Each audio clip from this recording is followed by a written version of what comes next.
Pukul 6 waktu Indonesia Tengah. Inilah Radio Republik Indonesia Bau-Bau dengan Warta Kepton, berita seputar Kepulauan Buton. Menganggarkan 10% dari pagu untuk pengadaan buku-buku literasi anak yang memang sesuai standar. Dan itu harus. Kalau ada sekolah yang kemudian tidak menganggarkan buku ataupun persentasenya kurang, itu dianggap tidak patuh.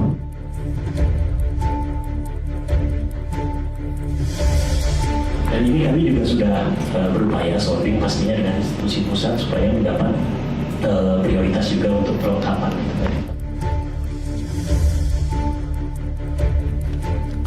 Selamat pagi dari kawasan Limbolio. Kami sampaikan pokok-pokok berita. Satuan pendidikan diwajibkan mengalokasikan 10% dana bantuan operasional Satuan Pendidikan BOSP semester 2 tahun 2025 untuk penguatan pojok baca. Balai POM Bau-Bau genjot realisasi laboratorium terakreditasi. Saya Rizka Arlina dan inilah Warta Kepton pagi selengkapnya hari ini Selasa 28 Oktober 2025.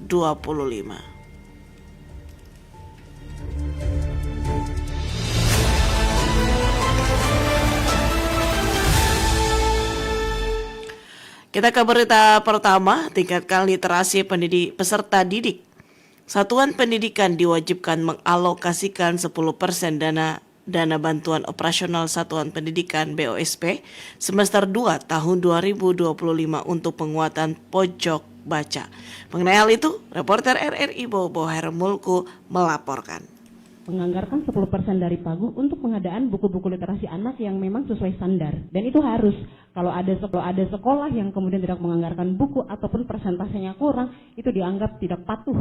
Satuan Pendidikan diwajibkan untuk menganggarkan sebesar 10% dari dana bantuan operasional Satuan Pendidikan atau BOSP tahun 2025 untuk penguatan capaian literasi dan minat baca para peserta didik melalui pengadaan buku. Kepala Bidang PAUD dan PNF Dinas Pendidikan dan Kebudayaan Kota Bau-Bau Umi Kalsu menegaskan, seluruh satuan pendidikan dari PAUD, SD, SMP hingga SMA, SMK wajib mengalokasikan minimal 10% dari pagu BOSP 2025 tahap 2 untuk penguatan pojok baca. Pengadaan buku itu harus sesuai dengan jenjang usia peserta didik dan menjadi indikator kepatuhan sekolah terhadap juknis terbaru. Menganggarkan 10% dari pagu untuk pengadaan buku-buku literasi anak yang memang sesuai standar. Dan itu harus. Kalau ada sekolah yang kemudian tidak menganggarkan buku ataupun persentasenya kurang, itu dianggap tidak patuh. Warning, monitornya di mana? Monitornya di kami, Dinas Pendidikan. Penegasan tersebut diperkuat oleh Kepala Bidang Pembinaan Perpustakaan dan Pembudayaan Gemar Membaca Dinas Perpustakaan dan Kearsipan Kota Bau-Bau Tegar Aryu Saputra. Ia mengungkapkan saat melakukan pembimbingan perpustakaan sekolah, tim masih menemukan keterbatasan bahan bacaan yang layak baik itu di perpustakaan sekolah maupun perpustakaan kelurahan. Selain itu juga masih ditemukan praktek keliru seperti memasukkan LKS sebagai koleksi perpustakaan. Ia menegaskan kembali bahwa penyediaan buku bermutu adalah kewajiban sekolah dan keterbatasan selama ini terjadi karena minimnya pemahaman teknis penganggaran.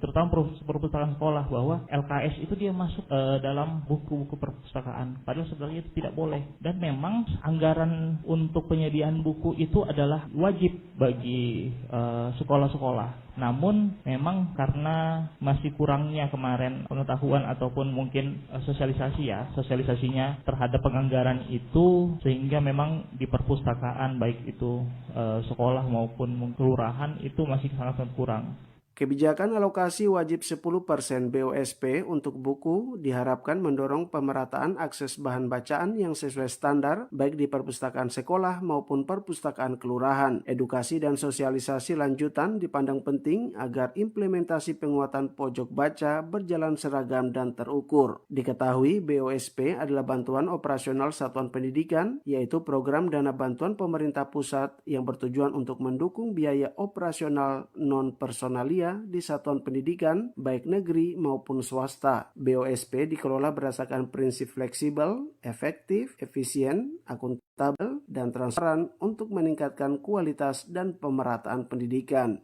Dari Kota Bau-Bau, Hairul Mulku melaporkan.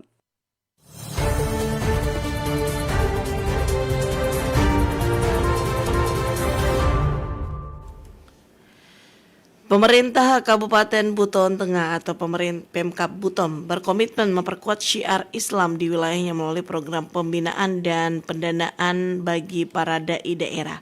Langkah ini merupakan hasil sinergi antara pemerintah daerah dengan Kementerian Agama. Komitmen tersebut ditegaskan Bupati Buteng Azari saat membuka kegiatan pembinaan dai daerah tingkat kabupaten di Aula MAN 1 Buteng pada Rabu 22 Oktober 2025 lalu. Kegiatan ini merupakan bagian dari rangkaian peringatan Hari Santri Nasional. Bupati Azari menyatakan bahwa mulai tahun depan Pemda Buteng akan menyusun daftar dai tingkat kabupaten dan terkoordinasi. Sinergi ini bertujuan memastikan penyebaran dakwah menjangkau seluruh lapisan masyarakat termasuk desa-desa terpencil. Pemerintah daerah tidak hanya mengatur jadwal tetapi juga akan menyiapkan anggaran atau honorarium bagi para dai yang terdaftar. Lebih lanjut, Bupati berharap para dai dapat berfungsi tidak hanya sebagai penyebar ajaran agama, tetapi juga menjadi mitra strategis pemerintah.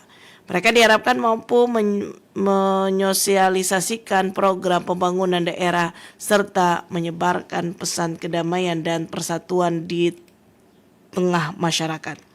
Dalam kesempatan ini, Bupati Azari juga menegaskan visinya untuk menjadikan Buton Tengah sebagai kota santri dan kota pendidikan. Ia berjanji penyelenggaraan Hari Santri di masa mendatang akan dibuat lebih meriah dan bermakna. Anda sedang mendengarkan Warta Kepton, berita seputar Kepulauan Buton.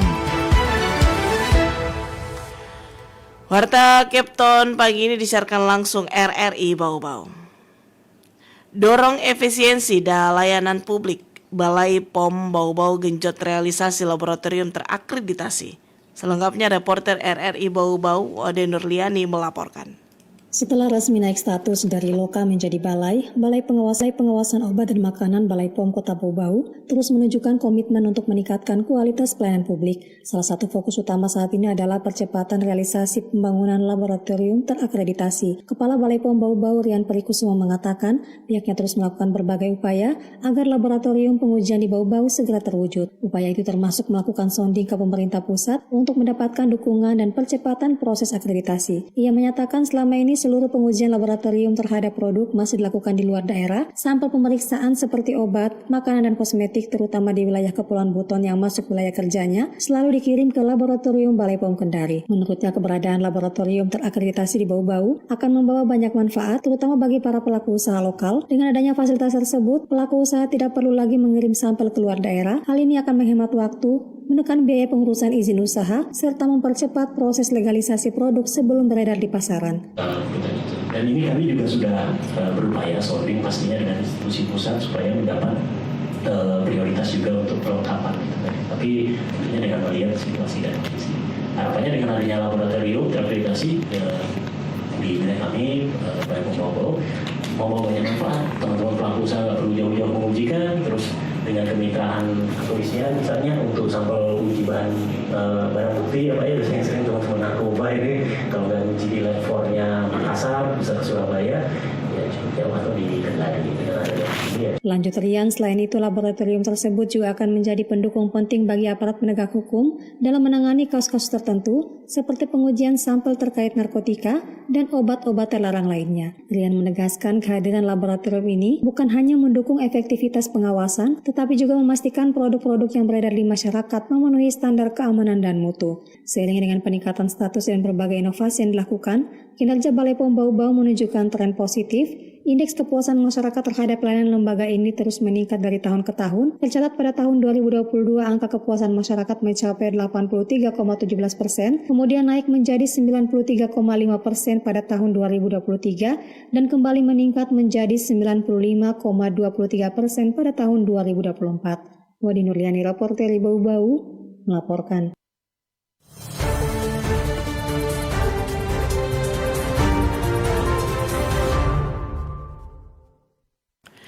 Berita terakhir, Lembaga Pemasyarakatan Kelas 2A Bau-Bau secara aktif mendukung program akselerasi Menteri Imigrasi dan Pemasyarakatan Agus Andrianto. Dukungan ini diwujudkan melalui penggeledahan rutin di seluruh blok hunian warga binaan pada hari Minggu 26 Oktober 2025. Program akselerasi tersebut secara khusus memerintahkan pemberantasan peredaran gelap narkoba dan praktik penipuan di lingkungan lapas dan rutan di seluruh Indonesia. Petugas lapas Bau-Bau melaksanakan penggeledahan dengan mengutamakan prinsip humanis, profesional, dan sesuai standar operasional produser. Maksud kami prosedur. Kegiatan ini difokuskan sebagai deteksi dini untuk menemukan dan menyita barang-barang terlarang. Di antaranya adalah narkoba, telepon genggam, senjata tajam, serta benda lain yang dapat mengganggu keamanan dan ketertiban lapas. Kepala Lapas Kelas 2A Bau-Bau, Tubagus M. Haidir, menjelaskan bahwa kegiatan rutin ini adalah bentuk komitmen nyata jajaran pemasyarakatan dalam menjaga integritas dan disiplin. Menurutnya, penggeledahan rutin ini merupakan langkah pencegahan agar lingkungan lapas tetap kondusif, bersih dari barang terlarang dan bebas dari praktik ilegal. Selain penggeledahan, Lapas Bau-Bau juga terus meningkatkan pengawasan internal dan memperkuat koordinasi dengan aparat penegak hukum lainnya, termasuk kepolisian dan BNN. Sinergi ini tentu dilakukan untuk memperkuat sistem keamanan dan menunjang upaya pemberantasan penyalahgunaan narkotika serta pelanggaran lain di lingkungan pemasyarakatan.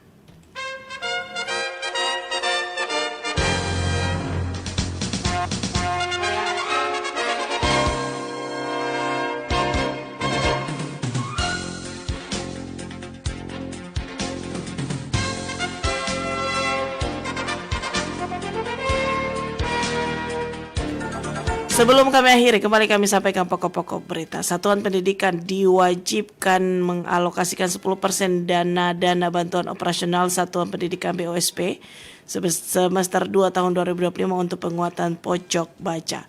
Balai POM Bau-Bau genjot realisasi laboratorium terakreditasi. Demikian warta Capton pagi ini.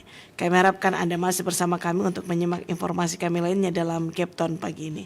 Dapatkan juga informasi kami dalam portal resmi rri.co.id. Wakil kerabat kerja yang bertugas, Saris Karlina. Selamat pagi, RRI terus mengudara untuk Indonesia.